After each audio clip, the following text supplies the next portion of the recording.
Hey everyone, this is Jake. Today we are going to go and talk about Alternium Reactor in CounterSide. This is one of the upgrade systems that exists in this game. If you play any other gacha games, you are probably very familiar with these types of upgrade system. I think closest one I can kind of compare to is of course the one from Arknight's module system. So I think it's an almost identical system to that. But bottom line is, when you give this alternate reactor to a certain character who can unlock it, their ability will be enhanced and become much better characters. I think the ones I'm going to be recommending you are one that will change and help you out tremendously. So in this video, we're just going to talk about those few characters that I selected out and reason why I think they're really good. So let's jump into the video and talk about these characters. So first of all, let's go and talk about how to unlock these alternate reactor on the characters you can unlock them. First, of course, you need these materials. It is pretty simple to get it, credit as it credits. And to get the tuning core, you need to run one of the supply stages and farm those materials and go to crafting room and craft these tuning core with your adapt cores. After that, you need these pure possibilities you can obtain from events. You can also obtain from self-stream shops as well. So there are many ways to get this pure possibilities. The last requirement you need is, of course, you need to get your characters to 110. So compared to something like rearmaments, this is much more simpler systems. You just gotta get your character to the max level and just get these, and that's it. It's pretty simple.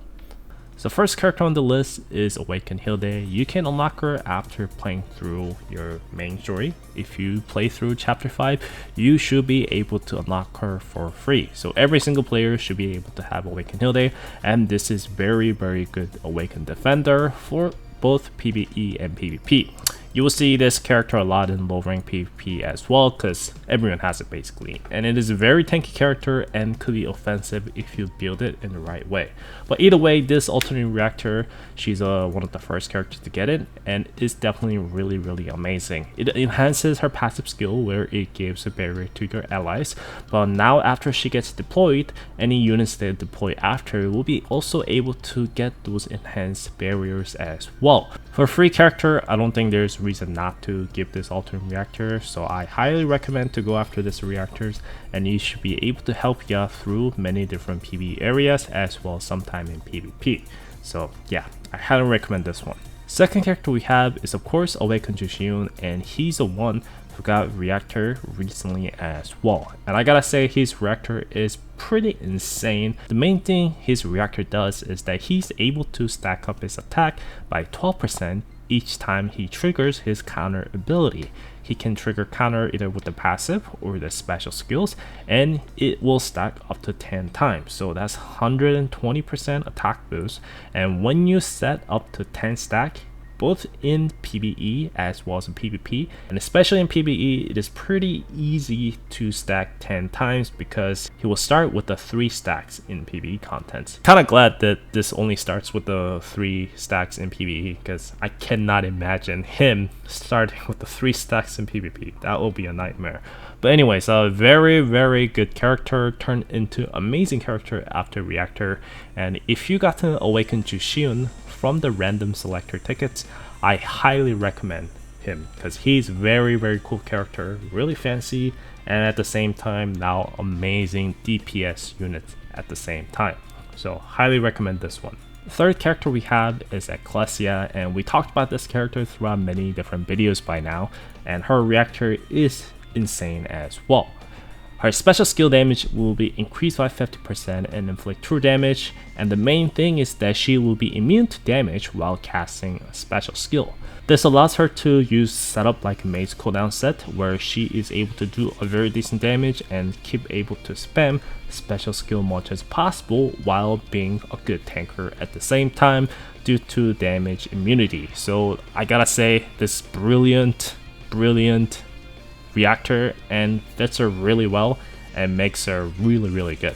And she also enters the perfect evasion stats after the casting. That's just a bonus. So she just becomes really tanky character, at the same time very offensive depending on which gear you use. So if you're planning to get her through like a selector, she will be definitely worth it, and make sure to give this reactor and she will just become a totally different character, and you'll really see why everyone say she is amazing. Last character we had is a Ministra, and she was the first character who received level 2 reactor because the level 1 was kind of underwhelming. They did say there could be more levels in the future, so that's why I kind of left these empty blocks, but she is the first one who actually got beyond level 1. All the characters only have level 1, so maybe in the future some character could unlock level 2, but as of right now she's the only one. The point is, she is amazing with this level 2 reactor. Her main issue was that her passive skill, if you could trigger it, is really good, but you actually had to kill a unit to summon the sword onto the targets. So it was kind of difficult to utilize that in, let's say, against the bosses in PvE, as well as against a tough enemy throughout PvP. This reactor basically allowed her to summon a sword to stack up her passive skill and debuff against the enemies, while giving her tons of damage boost as well. So now her damage is very good for 5 cost ranger, not to mention she is also able to apply useful debuffs against enemy for both PvE and PvP. This allows her to be one of the key units to be played throughout many different PvE contents, and she was already good in certain parts of PvE. Now she's just universally good in every part of PvE in my opinion. So definitely not going to be giving you most amount of damage, but amount of debuff she can provide to the bosses and such, it is so useful and so good. And she's also ranger class units, so it is quite easy to trigger some of the operator skill as well to get the maximum benefit. So highly recommend this reactor as well, because it's really amazing and you will really see the huge difference after you unlock up to level 2 reactor.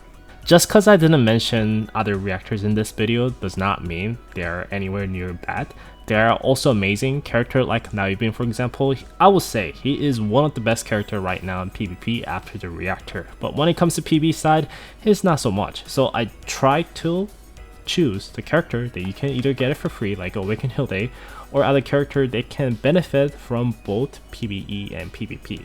Yuna, for example, as well, is also amazing character, if not one of the best character to play in PvP, but at the same time throughout the PvE it has almost no effect. So that's why I wanted to be precise with what I choose. In the future, of course, I'll talk about other reactor eventually as well, but as of right now, those are the 4 characters you want to remember, and you will definitely not regret unlocking the reactor for those characters. But anyways, that is pretty much it for this video. Hope you guys enjoyed this one. Shake. I will see you guys next time. Take care.